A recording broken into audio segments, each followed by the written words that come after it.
মাজুলীৰ মৰিটুনি আৰু কেৰেলা গাঁৱত প্ৰাথমিক বন্ধুত্ব স্থাপন শিক্ষাৰ্থীৰ মাজত প্ৰতিযোগিতা পুৰস্কাৰ বিতৰণ প্ৰদৰ্শনী সম্পন্ন সমগ্ৰ শিক্ষাৰ অধীনত বিদ্যায়তনিক আৰু সহ বিদ্যায়তনিক দিশ আগুৱাই নিয়াৰ লক্ষ্যৰে প্ৰয়োগ কৰা বন্ধু বিদ্যালয়ৰ কাৰ্যসূচী মাজুলী শিক্ষা খণ্ডৰ অধীনস্থ গড়মূৰ সমল কেন্দ্ৰৰ অন্তৰ্গত ৮৭ নম্বৰ কেৰেলা গাঁও প্ৰাথমিক বিদ্যালয় আৰু পশ্চিম কমলাবাৰী সমল কেন্দ্ৰৰ অন্তৰ্গত ১ নম্বৰ মৰিটুনি প্ৰাথমিক বিদ্যালয়ৰ মাজত বন্ধুত্ব স্থাপন কৰা হয়। এই সম্পৰ্ক স্থাপন কৰিছিল ৩০ নৱেম্বৰ তাৰিখে। আজি দ্বিতীয় পৰ্যায়ৰ কাৰ্যসূচী ১ নম্বৰ মৰিটুনি প্ৰাথমিক বিদ্যালয়ত ৰূপায়ণ কৰে।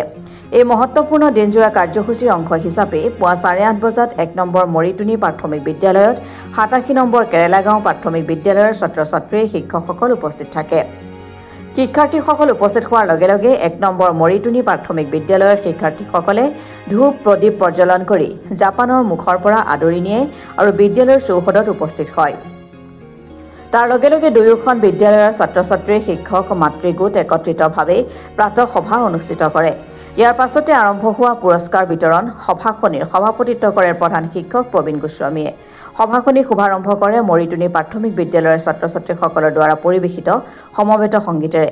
সভাৰ আৰম্ভণিতে ভাৰতবৰ্ষৰ প্ৰাক্তন প্ৰধানমন্ত্ৰী বিশিষ্ট অৰ্থনীতিবিদ ডক্টৰ মনমোহন সিঙৰ মৃত্যুৰ সংবাদ ছাত্ৰ-ছাত্ৰীসকলক অৱগত কৰাৰ লগতে তেখেতৰ বিদেশ আত্মাৰ চিৰশান্তিৰ বাবে ভগৱানৰ ওচৰত মৌন প্ৰাৰ্থনা কৰে।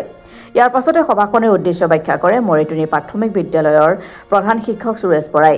উদ্দেশ্য ব্যাখ্যাৰ পাছত বিষয়বস্তু বন্ধু বিদ্যালয় নিৰ্দিষ্ট বিষয়ৰ ওপৰত জ্যেষ্ঠ শিক্ষক বসন্ত দত্ত, সুৰেশ বৰা, গীতাঞ্জলি সোণোৱাল, সমগ্ৰ শিক্ষাৰ গাণনিক বিষয়া গৌতম গোস্বামী, তন্ময় গোস্বামীৰ লগতে সমাজকৰ্মী সাংবাদিক জীৱন বৰুৱাই এক মননশীল ভাষণেৰে ছাত্ৰ-ছাত্ৰীসকলক অনুপ্ৰাণিত কৰি তোলে।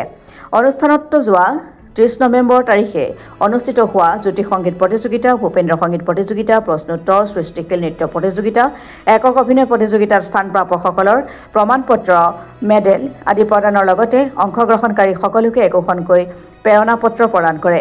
অনুষ্ঠানত দুয়োখন বিদ্যালয়ৰ শিক্ষাৰ্থীসকলে পৰিৱেশন কৰা বিভিন্ন সাংস্কৃতিক কাৰ্যসূচীৰে জীপাল কৰি তোলে।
মাজুলীৰ পৰা জীৱন বৰুৱা ৰিপোৰ্ট, অসম টুডে।